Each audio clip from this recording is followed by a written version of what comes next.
Fala povo, beleza? Fazer aqui o segundo vídeo com o Todd Anderson, que é o mecânico-chefe da equipe SRAM. Tem 25 anos que ele está aí no mercado trabalhando com os atletas de ponta do mundo. Então realmente é um cara muito legal e muito bacana conversar com um cara desse nível. E aí nós vamos falar um pouquinho sobre os lançamentos da SRAM, que no caso é o novo freio, o novo câmbio mecânico, também tem o canote, né, de selim novo que eles lançaram. Então falar um pouquinho dos aspectos técnicos de cada uma dessas coisas, além dos bastidores aí com as bikes dos atletas aqui na Copa do Mundo de Mountain Bike e Araxá. Então curtam aí.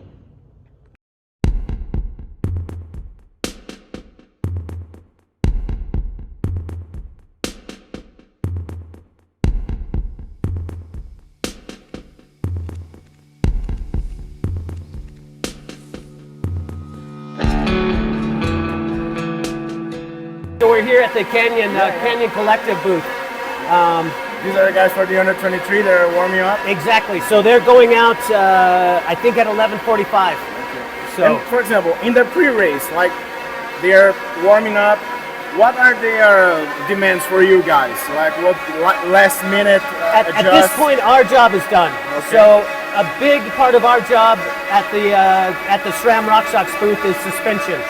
So, and this kind of stuff gets done in the first, second, third days that we're here. So we want them to have their suspension fresh on their first training ride so they get a feel for it. And so on all their training rides, they'll have fresh suspension. As opposed to doing it the day before a race, then they get on their bike and it's going to have a different feel. Okay. So we want them to be on fresh suspension from the beginning. Okay. So our jobs are really the first, second, third day that we're here. Okay. And then after the race, they have some feedbacks for you guys, and then you have like the whole. Do you guys like you take the whole bike apart every time or not every time? Like, well, again, for us, that's not necessarily our job, but for the mechanics, that's like their job. Specific team mechanics. Exactly. So we're here at the Canyon booth, the Canyon pits. So we have Alvaro here and Thibaut. These are the two main mechanics here, and yes, they will take them completely apart. Go through. Check all the bearings and the pivots, make sure everything is exactly right, and reassemble the bike. They won't do it every night, but for sure at the beginning of the week, similar to us, they'll take the bike completely apart, make sure all the bearings are right, make sure the bottom bracket's exactly right, headset, everything is clean, ready for race. And what are the riders' feedback about the new Access Reverb? For how long they're testing it, and this will be the first race for everybody. So yeah, we've had really good feedback from it. So yeah, the Reverb it's the original dropper post, and yeah, it's still popular. And you don't have the hydraulic part anymore, right? That's so right. It's whole pneumatic system. Completely pneumatic, exactly. And then how are the riders? Because it's different, right? Like it's different. Yes. The hydraulic system, it's kind of smoother, but I've never tested, so that's right. I'm supposing that it's a different system. So similar to when we went to electronic from cable, it took the riders a little bit to adjust to that. They had to change their riding style, and it's the same. Anytime you progress, the rider needs to change a little bit. And it's the same with the seat post a little bit. It has some different functions that the riders had to, I wouldn't say get used to, but again, in order to progress, the rider also has to progress. So when the equipment gets better, rider has to adjust to that a little bit. There's always learning, there's always growing pains, we'll say, when they change from one thing to another. It's the same with this. And we're talking about going forward, right? And you just launched the T-Type with the cable. Yes. And do you think that, is there any chance that some riders will prefer like the T-Type technology with the mechanical system? Because it's like, sometimes it's faster, like, or do you think they will stick with the At this level, the riders love the wireless. So I can't imagine these riders going to it. But the nice thing about the cable actuated is the T-Type derailleur is really a strong bomb-proof system to get the athlete to the finish line even after a big crash in this. So I'm super proud of the T-Type because it's the first derailleur system that we've designed in a long time around durability instead of weight. It's a little bit heavier, but the system can take the abuse. If you fall, you're not going to bend the hanger. You're not going to damage the derailleur in any way, to where the rider can get back up and race. And it's really ironic. The first race on T-Type, well, Nino Schurter had a bad crash on the derailleur. Yeah. There's a great photo of almost the whole bike and his weight on the derailleur. And the really was intact. He jumped back up, and the system, even it has a clutch in the cage. It goes back to the exact gear. No skipping, nothing. Boom, you're back into it. If it was a hanger, we would probably like done. The race is done, and this was a World Championship. So, yeah. For that reason, it's an amazing system. The T-Type chain is also redesigned to where we've had a significant decrease in chains breaking. So just on the race level, it's like 86% less chains breaking. That's significant. That's huge. And the whole e-bike market is a good test for the chains nowadays. I'm always testing the chain on my e-bike. I love my e-bike. A lot of power into it, like in some specific situation, like changing gear, and then you have a lot of power in a stress situation. Exactly. And you'll hear it. You'll hear the system changing gears, but it's designed for that. It's designed to shift under full load. When a rider's doing a big climb out of the saddle, the system's designed to shift under those loads. The engineers in Germany, which is where it's designed, that's where I'm based out of, they spend hundreds of hours on the cassette just watching it shift and eliminating any areas on the cassette where the chain's going to have problems shifting. So subsequently, you can put down full power and the system will shift flawlessly. And for example, this question just came out in my mind. If there is no difference between a group set for e-mountain bikes and for mountain bikes, like the system is already tough enough to ride on the e-bikes and then on the... Yep, exactly. Yep, the system, it's the exact same system for e-bikes as it is for the human-powered bikes. And we were talking about the new stuff that you guys are launching, and the new brakes. What's the difference between the last models and the new models? So riders... Let's go here. Yep.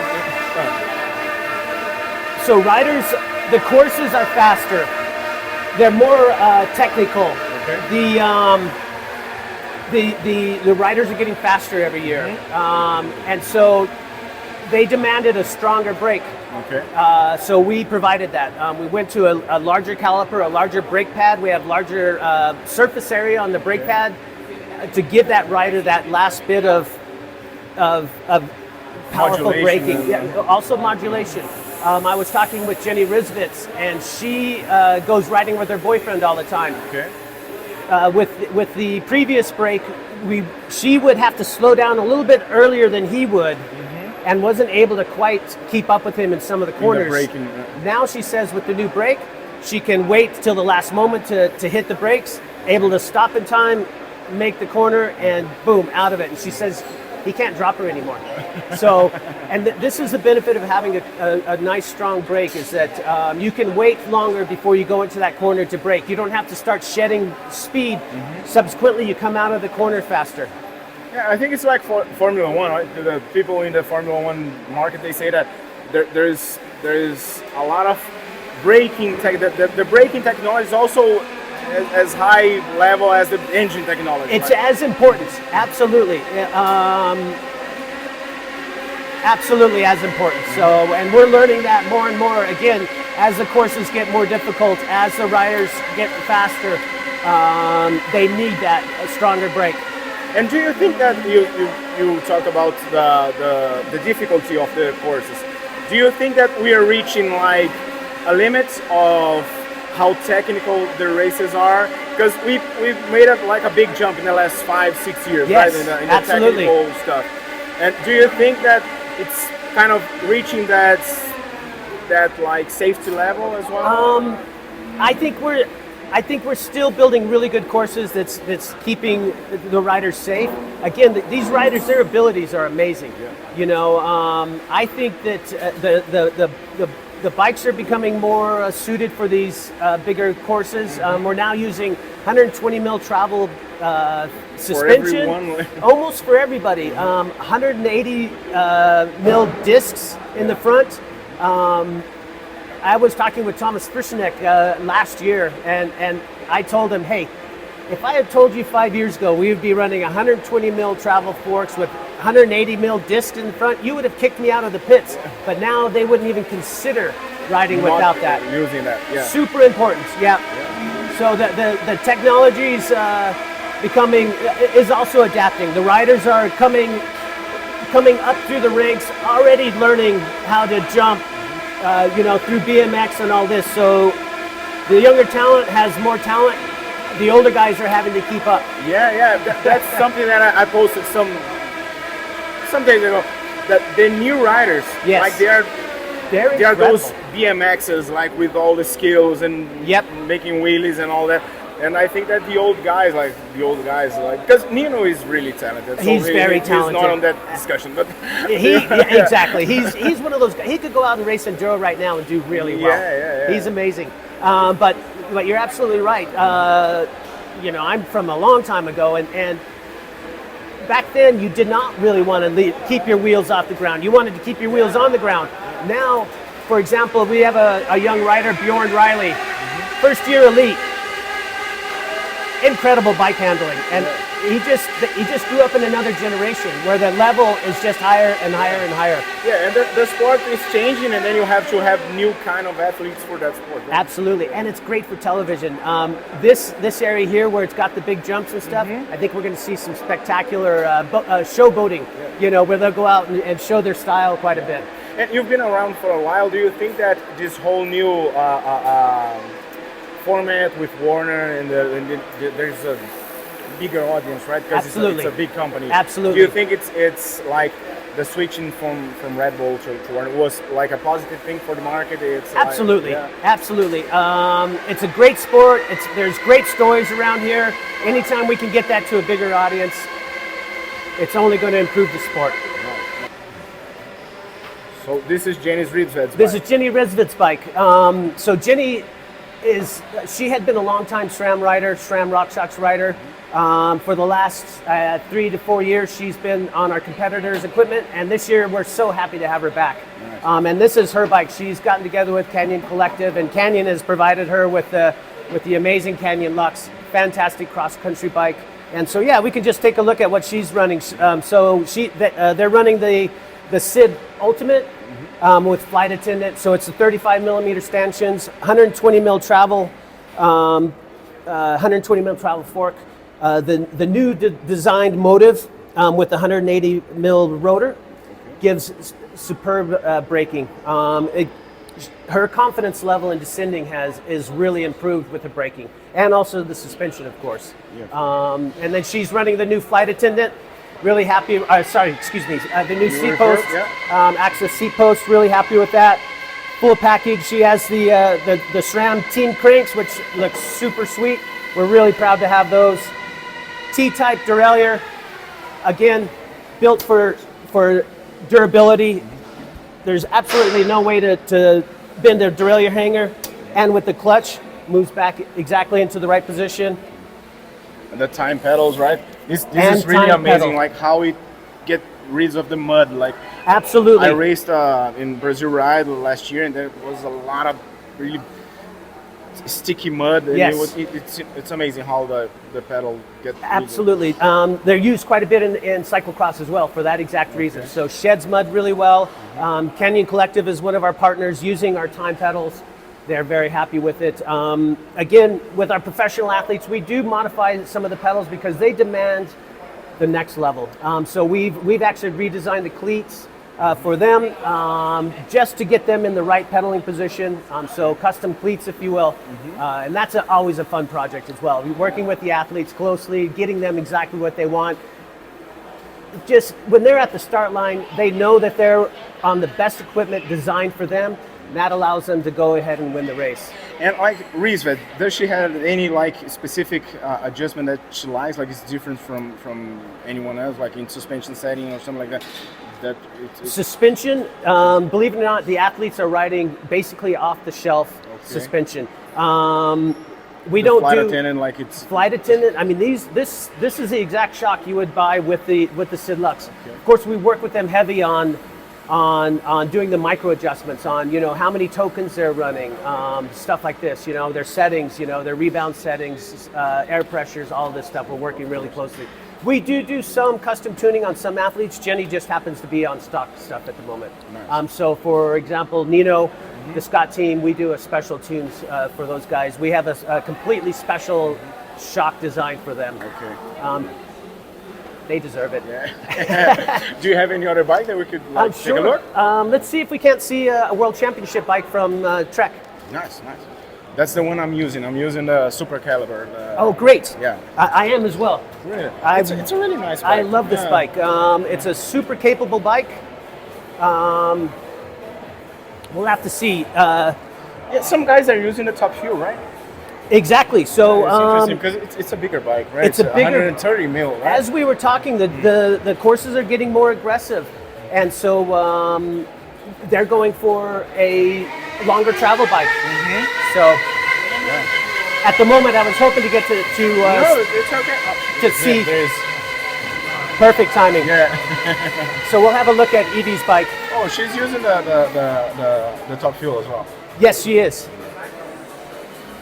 Hey, Evie, do you mind if we have a look at your bike? Yeah, of course you can. Great, thank you so much. Thank you. Hey, we're going to do a little bike check with Evie's bike. We'll just set it here for now. So this is, of course, a custom painted bike for Evie Richards. Evie's one of she's our sweetheart. She is just such the nicest rider, and she's a darling of SRAM, so we love to provide anything that Evie gets, anything that she wants. And one of them is, Trek has provided her with this beautiful painted World Championship bike. So again, Evie's world champion on short track, so that's why she's riding her bike today. Yeah, it's really beautiful. Yep, and set up very similar to Jenny's bike in that she's running the new motive brakes. The teal colored calipers, which looks super, they're really amazing. The white Sid fork with the rainbow stripes, which I think just looks amazing. Yeah. It's really beautiful. Also the 35 millimeter Sid Ultimate on this, 120. Is this bike with 130 mil or 120? 120. 120. Yep. So monocoque handlebar. Trek has done a fantastic job with this, with their. The shocks for each bike, they're a different size. They'll have different travels. They'll have different length. And space, like you don't have space for the whole. Yes, exactly. We've run into that a couple times, especially with the Scott bike, fitting it inside the frame. We had that. I never seen the whole system inside of the brain. Yes, so we had to redesign that a little bit. Okay. A big problem was we weren't able to change the battery. So we put a little remote, we call it the hot shoe, to where the battery is kind of more on the bottom here. And so just so the mechanic doesn't have to pull the shock to change the battery. Okay. So simple it's stuff, little stuff like absolutely. And this has gone into their production bikes as well. Okay. This custom shock was developed here with us, and then now that's into their production frames. And I'm seeing they're kind of using the bike stock as well, right? Like absolutely. Probably some different suspension, but like the handlebars and the whole. Absolutely. This you can buy right now. Yeah, that's something that I talk about. Like if you go to any other sports, it's difficult for you to buy the elite athletes equipment, right?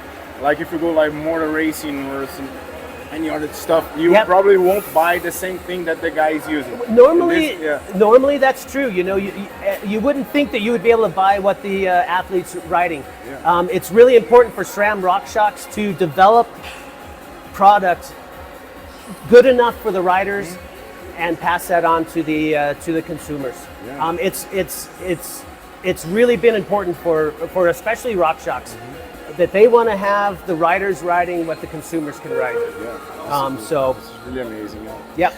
Do you have like any Scott bikes with that we could see the flight attendant setup that you just told us? Scott will show up at 11 o'clock. Okay. If you'd like, we can come back and talk with those guys. We can talk with the. It would be nice to see that, because you said that there's a difference in the battery system. I would like to Yep. to show people. Exactly. Exactly. Yep. We can do that. Nice. Really Great. Alan here. Hello, Alan. How are you? There's some Top YouTube notch. stuff These here. are all top notch mechanics. We got Jim here working with. Hey, Jim. Who are you working on, Jim? Matt. Yep. So we've got Bella Holmgren's World Championship bike. Oh, this is the Super Caliber She's one. on the Super Caliber Yeah. World Championship bike. Yeah, it's really beautiful as well. Almost everyone is riding the top two, right? Like today. And the riders have that choice. Yeah. So that's a nice thing that Trek does. It allows the rider to choose which frame they would like to go with. Again, every rider has a different riding style, riding demands. Bella here comes actually from the Trek Lidl team. She does a lot of road racing. So I think she prefers the more stiffer frame. Yeah. Yeah, and So- it's interesting because, for example, today is the short track, right? And it's Yes. a shorter race, like you have wide spaces. Yep. And people are preferring like a bigger bike. It's Well, but the athlete has to ride what the athlete rides in the short Oh, track they have has to- to, they- has they- to also oh. ride in the cross country. So it's a tough decision. yeah, and it's a super technical Yep. cross country. Let's see what Dan's working Yeah, on yeah. over here. Who are you working on, Dan? This is Gwendolyn's bike. She just get off the track. She just came from training. Great. Yeah, So she Dan's was going riding, through. yeah. I think at this point he's really more just polishing it up for the race day. No less time adjustments. Nope. Just cleaning. Yep. Dan.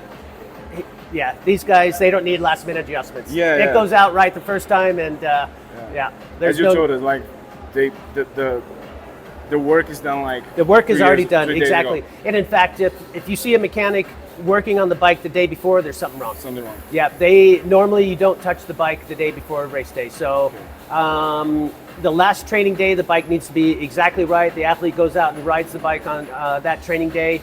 Okay.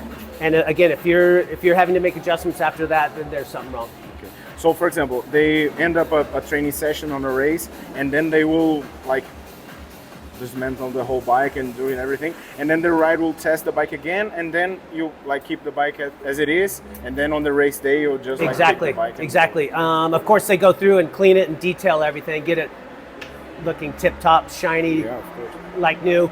But really no No adjustments. big Nope, things. nope. Even brake pads, you're not changing brake pads, any of that stuff, because they're all bedded in, they're all ready to go. And like for example, in the elite athletes, do they change like brake pads and chains like for every race, or not necessarily? Not necessarily, because these bikes are only raced. Okay. And so, especially for a chain, for example, there's so many parts in a chain, and you have one little detail in there that's not correct, there's a possibility of breaking. So the chain, for example, if they do change it, they change it early in the week. That rider rides that chain all week.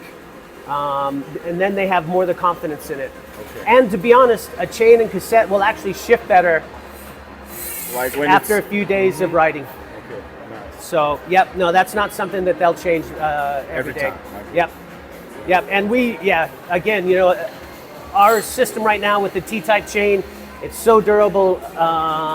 There's no reason to. Sure, like keep changing. Yes, exactly. It's a would waste be a of material waste, yeah. at that point. So, and we're all about the environment. We don't want to just do things just to change it. Yeah. If there's a reason Like to throwing change things it, away no, with no purpose. no. So. Really good. Really beautiful. Beautiful, bike. isn't it? Yeah, Yeah. this is a really beautiful. Really bike. amazing. Yeah. Dan's been working with Evie for the last, I think, 3 years now. So they're super tight. They speak the same language. I think Evie would be lost without Dan. It's almost a marriage, right? It's probably closer.